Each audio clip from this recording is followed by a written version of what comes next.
Well, hello BookTube, welcome back to another Friday Reads video. My name is Juan, I am just one reader, and there will be some ridiculous, but really entertaining, at least for me, singing at the end of this video. But anyway, I will briefly tell you about the book that I am reading right now and the one that I think I will be starting whenever I finish the book that I'm currently reading right now, of course. So let's just get on with the ridiculous fake British accent. And I'm just in a very good mood. So let's just talk about The Dragonbone Chair by Tad Williams. This is a book that I am slowly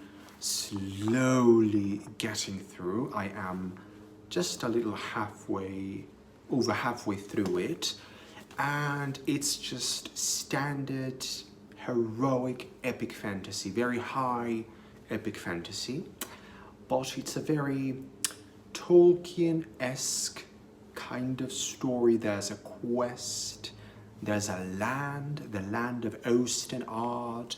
There is a kitchen boy, or a castle servant rather. Our protagonist, his name is Simon, and he is, I think, 14 years old, and he is just a great protagonist. I really love him. He is genuinely sort of befuddled and nonplussed, and he's been very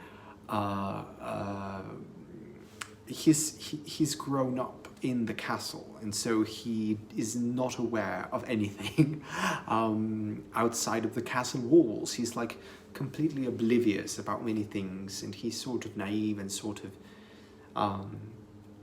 childish, but you know, he is 14 and he's been living in the same effing castle for 14 years, and you know, there's a whole mystery about his parents and where he comes from. And anyway, it's a very typical fantasy story in many regards. But then what I am really liking about this is, number one, the writing style. Even though it can be a little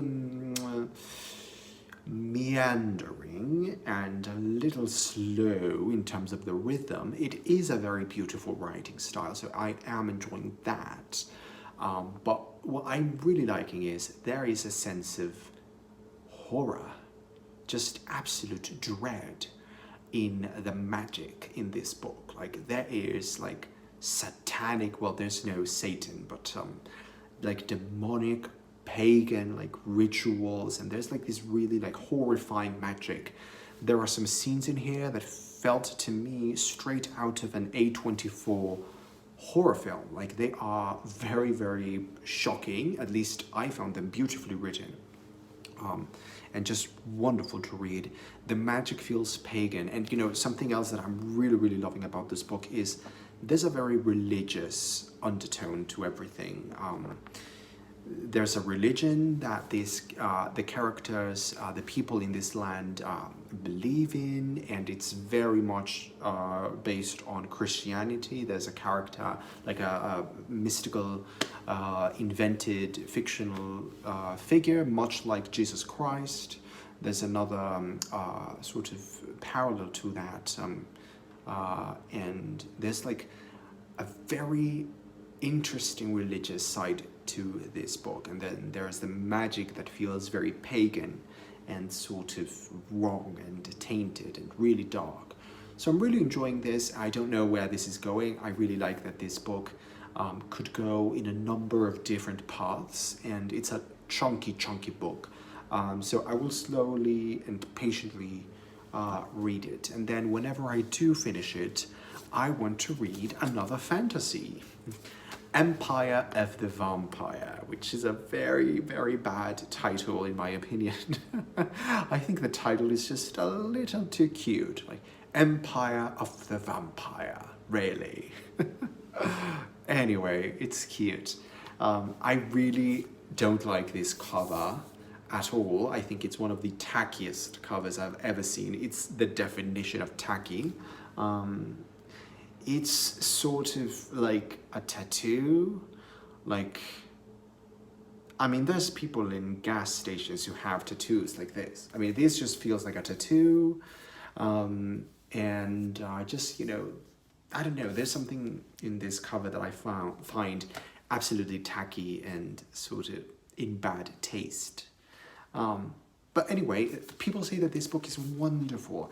It's very long, like it's 700 pages, and they say that Kristoff's writing is a little flowery, but I don't have a problem with that if it's done well.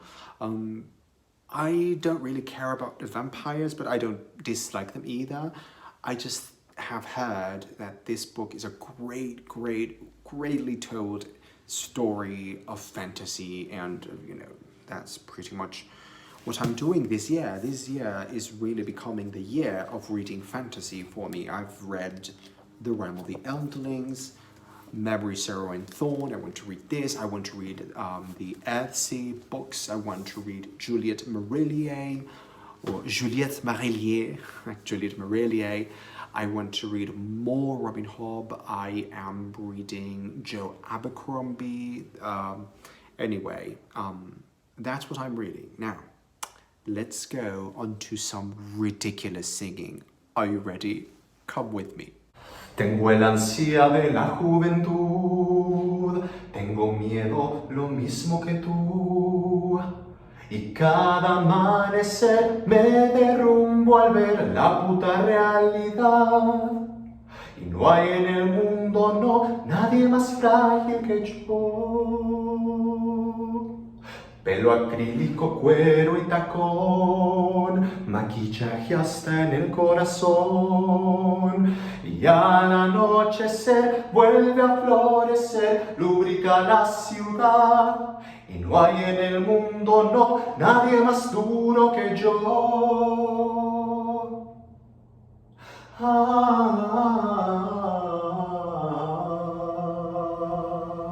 Debo sobrevivir mintiéndome. Taciturno me hundí en aquel bar donde un ángel me dijo al entrar: ven y elévate como el humo azul, no sufras más, amor.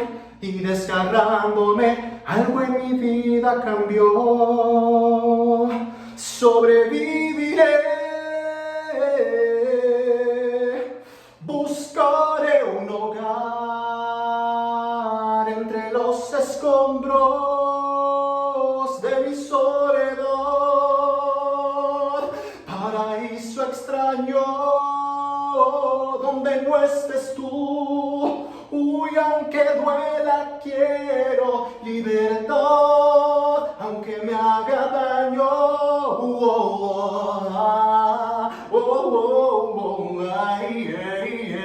Sobreviviré,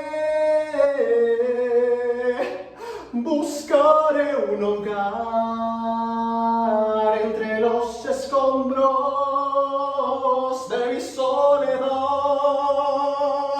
Paraíso extraño donde no estás tú. Uy, aunque duela, quiero libertad, aunque me haga daño.